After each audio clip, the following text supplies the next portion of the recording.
पास एक लड़की आती है जिसका नाम दृष्टि होता है और ये लड़की दिखने में भी काफी ज्यादा खूबसूरत थी। इसी वजह से जॉन को पहली नजर में ही देखने के बाद वो उसे जम जाती है। अब सीन यहीं से कट होता है और हमें एक गैंग को दिखाया जाता है जो कुछ लोग मिलकर एक आदमी को बांधे हुए थे और यहीं पर टीवी में बगल में जॉन का इंटरव्यू भी चल रहा था। असल में हम जान पाते हैं कि ये गैंग जो होती है ये बड़े लोगों को किडनैप करके उनसे पैसे ऐंठती थी। अब दूसरा दिन लागू होते ही इस गैंग के लोग जॉन और उसकी फैमिली के ऊपर नजर रखने लगते हैं और जॉन की फैमिली को इस चीज की कानो कान खबर नहीं हो पाती। इधर दूसरी तरफ हम देखते हैं कि जॉन और दृष्टि दोनों का एक दूसरे से चक्कर भी चलने लगता है और अब इस रात हम देखते हैं कि जब जॉन की वाइफ उसके करीब जाने की कोशिश करती है तो जॉन खुद उसे मना कर देता है। अब घर का हर काम जॉन के हिसाब से होने लगा था। अब एक दिन हम देखते हैं इनके घर में पार्टी होती है जहाँ पर दृष्टि भी इस पार्टी में शामिल होती है। यहाँ पार्टी में वो जॉन को एक शॉकिंग न्यूज देती है कि वो उसके बच्चे की माँ बनने वाली है। अब ये बात सुनने के बाद जॉन के पैरों तले जमीन खिसक जाती है। तब यहाँ पर डरते हुए जॉन से कहता है तुम्हें इस बच्चे को निकालना होगा क्योंकि तुम्हें पता है कि मैं एक फैमिली मैन हूँ। लेकिन दृष्टि जिद करती है कि नहीं, मुझे ये बच्चा अपने पास ही रखना है। अब रात होने के बाद जॉन अपने एक दोस्त के पास जाता है जहाँ पर वो अपने सारे कारनामे उससे बताता है। तब उसका दोस्त उसे एडवाइस देता है कि तुम उसे कुछ पैसे देकर अपना मामला सलटा लो।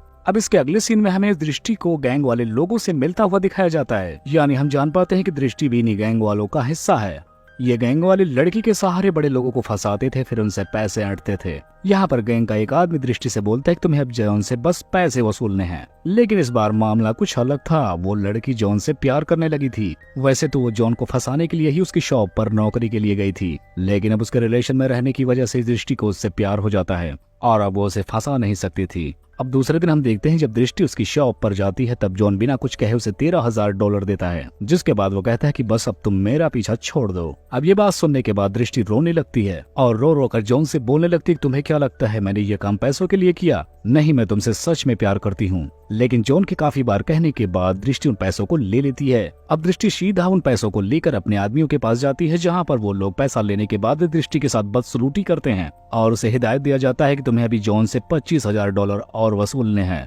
अब अगली सुबह होते ही दृष्टि जॉन के पास फिर से फोन लगाती है और उससे फिर से $25,000 मांगती है। अब जॉन इतनी तकलीफ में था कि वो यह बात अपनी बीवी को बताना चाहता था, लेकिन वो डर के मारे अपनी बीवी से छुपा रहा था। लेकिन एक रात वो मोना को सारी हकीकत बता देता है, जिस पर मोना उससे पूछते कि क्या तुम उस लड़की से अभी भी प्यार करते हो? लेकिन जॉन कहता है कि नहीं, मैं तो बस तुमसे ही प्यार करता हूँ। तब यहाँ पर मोना उससे कहते हैं कि तुम दृष्टि को फोन लगाओ, जिसके बाद फोन लगाने के बाद पूछो कि तुम मुझसे आखिर क्या चाहती हो। और अब जब जॉन उसके पास फोन लगाता है तो दृष्टि उससे $25,000 का डिमांड करती है। तब यहाँ पर मोना जॉन से कहती है कि लातों के भूत बातों से कहाँ मानने वाले हैं। और अगली सुबह वो जॉन को एक दवा देती है और उसे बताती है कि जब दृष्टि तुम्हारे साथ ड्रिंक करे तो उसकी ड्रिंक में ये दवा तुम मिला देना।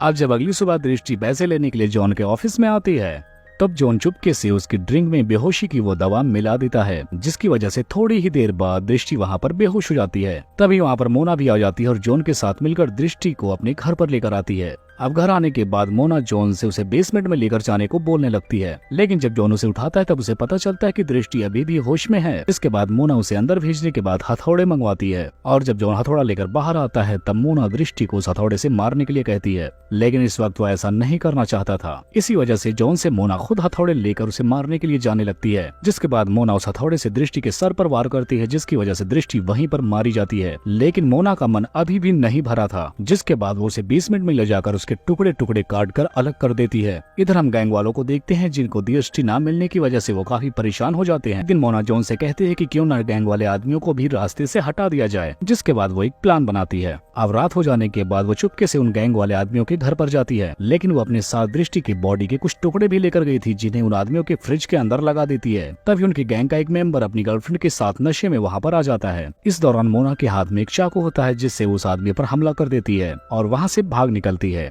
अब इधर हम इस आदमी को देखते हैं जो अभी घायल था और वो मरा नहीं था और उसने अपने साथियों को फोन भी कर दिया था और उन्हें सारी बातें बता देता है। इधर मोना दूसरी तरफ आकर पुलिस वालों को फोन कर देती है। इधर गैंग वाले लोग जब अपने साथी के घर में जाते हैं तो वो घायल आदमी मर जाता है और जब वो लोग उसका फ्रिज खोलते हैं तो उसमें दृष्टि की डेड बॉडी के कटे हुए अंग देखते हैं और इसी दौरान इनके घर के बाहर पुलिस भी आ जाती है। अब ये लोग पकड़े न जाएं इसलिए पुलिस वालों पर फायरिंग करना शुरू कर देते हैं और भागने में कामयाब हो जाते हैं। अब इधर जॉन मोना से पूछता है कि क्या दृष्टि को काटते टाइम तुम्हारे हाथ नहीं कांपे थे? अब उसके मुंह से ऐसी बात सुनने के बाद मोना अजीब सा बर्ताव करने लगती है और रोती हुए बोलती है कि अगर तुमने भी कभी कोई गलती की तो तुम्हारे भी मैं टुकड़े टुकड़े करके कुत्तों को खिला दूंगी। अब उसके मुंह से ऐसी बात सुनने के बाद जॉन की भी रूह कांप जाती है और वो फौरन उसके पास आकर उसे गले लगा लेता है। अब सुबह होते ही हम देखते हैं कि जॉन के घर पर पुलिस आ जाती है और मोना के बारे में पूछने लगती है। और जब पुलिस वाले दृष्टि के बारे में भी पूछते हैं तब जॉन बताता है कि हाँ, वो मेरी शॉप पर काम करती थी, इसके अलावा उससे मेरा अफेयर भी चल रहा था, लेकिन तुम ये बात मेरी वाइफ को कभी मत जानने देना। इसी दौरान हम देखते हैं कि मोना भी वहाँ पर पड़ोसी का एक कुत्ता लेकर अपने साथ बाहर आती है जो उसके घर में गलती से चला गया था।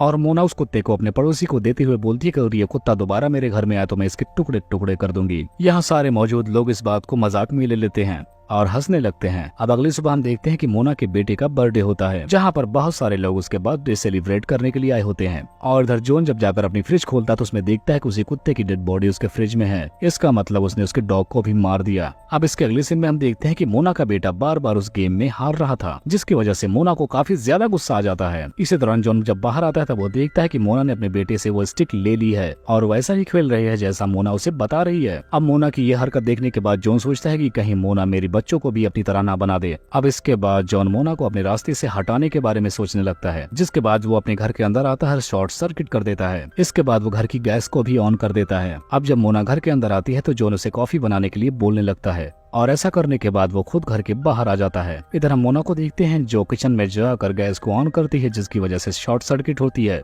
और पूरे घर में आग लग जाती है और इस धमाके में मोना की मौत हो जाती है। अब इसके बाद हमें कुछ टाइम बाद का वक्त दिखाया जाता है जहां पर हम देखते हैं कि जॉन पहले से भी बड़ा आदमी बन चुका है क्योंकि इसे मोना के इंश्योरेंस के पैसे मिल चुके थे।